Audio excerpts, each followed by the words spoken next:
Medical కాలేజీల నిర్మాణం ప్రభుత్వమే నిర్మించాలని, పీపీపీ వద్దు అని రాష్ట్ర వ్యాప్తంగా అన్ని నియోజకవర్గాలలో అక్టోబర్ 28వ తేదీన జగన్మోహన్ రెడ్డి గారి ఆలోచన ప్రకారం భారీ ర్యాలీతో ప్రజా ఉద్యమం చేస్తున్నట్లు బూచేపల్లి శివప్రసాద్ రెడ్డి గారు తెలిపారు. ఈ ర్యాలీని ప్రతి ఒక్క నాయకులు, కార్యకర్తలు జయప్రదం చేయాలని వారు పిలుపునిచ్చారు.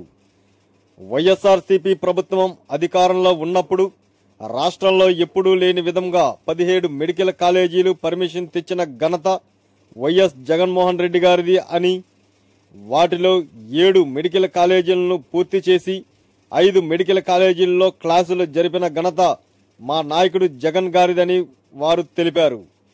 చంద్రబాబు గారు వారి బినామీల కోసం పీపీపీ పద్ధతిలో ప్రజల సొమ్ము ప్రైవేటు పరం చేయడం, పేదలకు వైద్యం దూరం చేయడమేనని, గవర్నమెంట్ మెడికల్ కాలేజీలు నిర్మించడం వల్ల వైద్యం ప్రజల చెంతకు తేగలరని వారు తెలిపారు. ఆరోగ్యశ్రీ అటకెక్కిందని, ఆస్తులమ్ముకొని ప్రజలు ప్రైవేటు హాస్పిటల్లో చూపించుకుంటున్నట్లు వారు తెలిపారు. స్టాండ్లు వస్తాయి, వెనక్కి వచ్చిన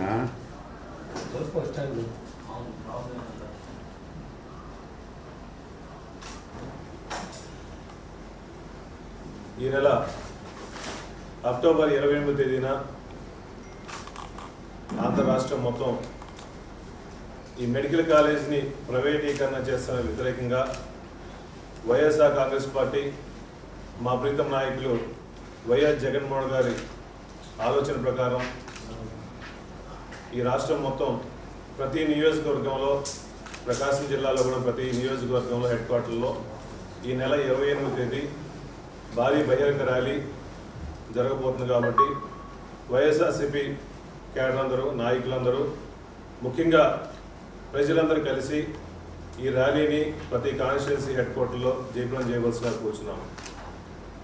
ఈ మెడికల్ కాలేజీలో మొట్టమొదటి నుంచి కూడా వైఎస్ జగన్మోహన్ రెడ్డి గారు పేద ప్రజల కోసం, పేద ప్రజలు ఆరోగ్యాన్ని దృష్టిలో పెట్టుకొని ఈ రాష్ట్రంలో ప్రతి కొత్త జిల్లాలో మెడికల్ కాలేజీలు కావాలని చెప్పేసి సెంట్రల్ గవర్నమెంట్ అప్రూవల్తో 17 మెడికల్ కాలేజీలు ఒకేసారి శాంక్షన్ చేసిన ఒకే ఒక ముఖ్యమంత్రి ఈ రాష్ట్రంలో వైఎస్ జగన్మోహన్ తప్ప ఇంకెవరు లేరు. గతంలో ఈ రాష్ట్రంలో సుమారు 12 మెడికల్ కాలేజీలు ఉంటే ఎప్పుడూ లేని విధంగా ఒకేసారి ఒకే టర్మ్లో ముఖ్యమంత్రి గారు 17 శాంక్షన్ చేశారు. దాంట్లో జగన్మోహన్ గారి టైంలో 7 మెడికల్ కాలేజీలు కంప్లీట్ అయ్యి, దాంట్లో 5 కాలేజీలు ఆల్రెడీ ఓపెన్ చేసుకుని దాంట్లో స్టూడెంట్స్ కూడా జాయిన్ అయిపోయి అన్ని మెడికల్ కాలేజ్ హాస్పిటల్ కూడా రన్ అవుతున్నాయి.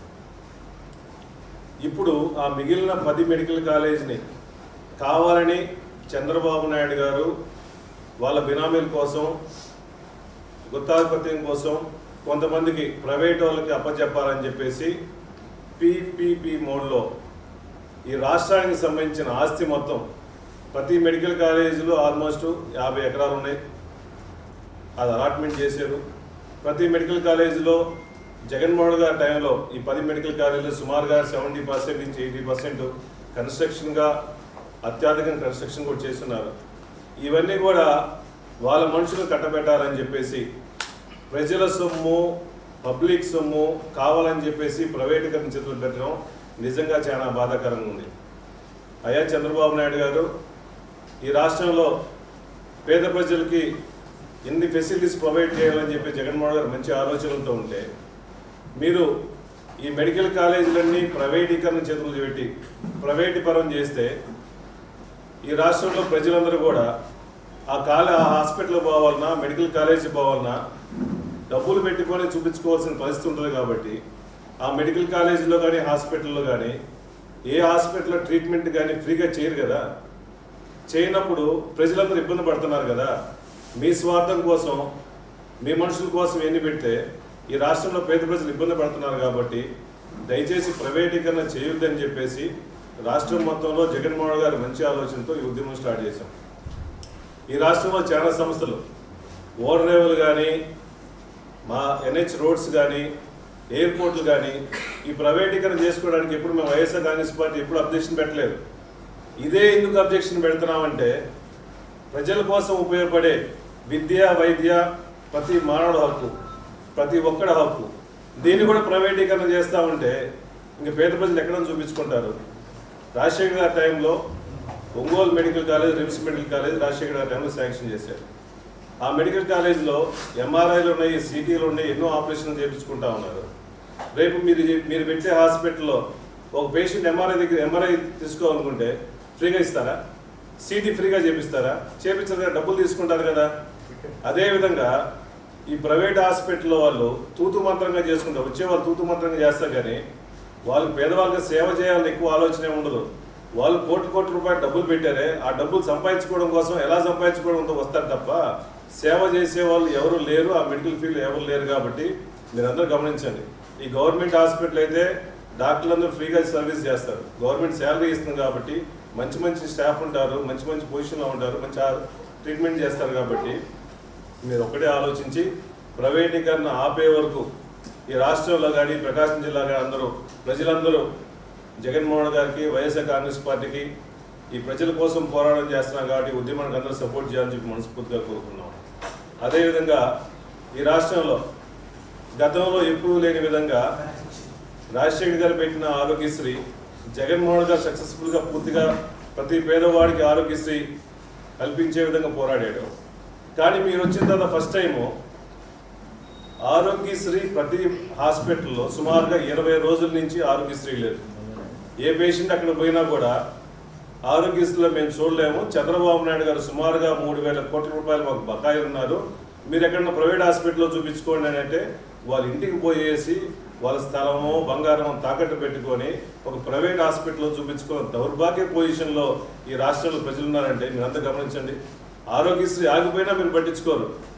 జగన్మోహన్ గారి టైంలో ఆరోగ్య ఆసరా అని చెప్పేసి ఆ ట్రీట్మెంట్ అయిన తర్వాత కూడా 225 రూపాయలు ప్రతిరోజు ఇస్తూ ఉంటే మీరు వచ్చిన తర్వాత ఆరోగ్య ఆసరా ఎత్తేసారు, ఆరోగ్యశ్రీ ఆపేశారు, మెడికల్ కాలేజీని ప్రైవేటీకరణ చేస్తున్నారు. ఈ రాష్ట్రంలో ఎన్నో రకాలుగా పేదవాళ్ళు ఇబ్బందులు పడుతున్నారు. సుమారు 20 రోజుల నుంచి ప్రతి పిహెచ్సి హాస్పిటల్, ఈ స్టేట్లో ఉన్న ప్రతి పిహెచ్సి హాస్పిటల్ ఉన్న డాక్టర్లందరూ సమ్మెలో ఉన్నారు. మీ ఆ సమ్మె రెక్టిఫై చేసుకునే పరిస్థితి లేదు. వర్షాకాలం సీజను, అందరు డయేరియా ఎక్కువ ఉంది, విష జ్వరాలు ఎక్కువ వస్తున్నాయి. ఆ పిహెచ్సి హాస్పిటల్లో పోతే చూసేవాడు ఎవరు లేడు, మాట్లాడేవాడు లేడు, అట్లీస్ట్ ట్యాబ్లెట్లు ఇచ్చే పరిస్థితి లేదు. కాబట్టి మీ ప్రభుత్వంలో ఆరోగ్యశ్రీ పూర్తిగా ఉండిపడింది. పేషెంట్లు హాస్పిటల్ పోయే పరిస్థితి లేదు, వాళ్ళ సొంత ఆస్తులు అమ్మేసుకొని ప్రైవేట్ హాస్పిటల్ చూపించుకుంటున్నారు. కాబట్టి మీరందరూ గమనించి ఇటువంటి పనులు మానుకొని ప్రైవేటీకరణ ఆపండి అని చెప్పి మనస్ఫూర్తిగా కోరుకున్నాం. అదేవిధంగా ఈ జిల్లాలో వచ్చిన తర్వాత మీరు గవర్నమెంట్కి వచ్చిన తర్వాత సుమారుగా 3,225 పెన్షన్లు, హ్యాండిక్యాప్డ్ పెన్షన్లు, నడవలేని పొజిషన్లో ఉన్న వాళ్ళందరూ మా గవర్నమెంట్లో శాంక్షన్ చేసిన వాళ్ళందరూ మీరు కావాలని చెప్పేసి పెన్షన్లు కోత పెట్టాలని చెప్పేసి ఇంతమందిని కూడా ఈ హ్యాండిక్యాప్లు కూడా ఇబ్బంది పెడుతున్నారు. కాబట్టి దయచేసి వాళ్ళ సర్టిఫికేట్ల కోసం అక్కడే ఇప్పుడు తిప్పకుండా వాళ్ళందరికీ కూడా పెన్షన్లు ఎప్పుడే శాంక్షన్ చేయాలని చెప్పి వైఎస్ఆర్ కాంగ్రెస్ పార్టీ తరఫున డిమాండ్ చేస్తాం.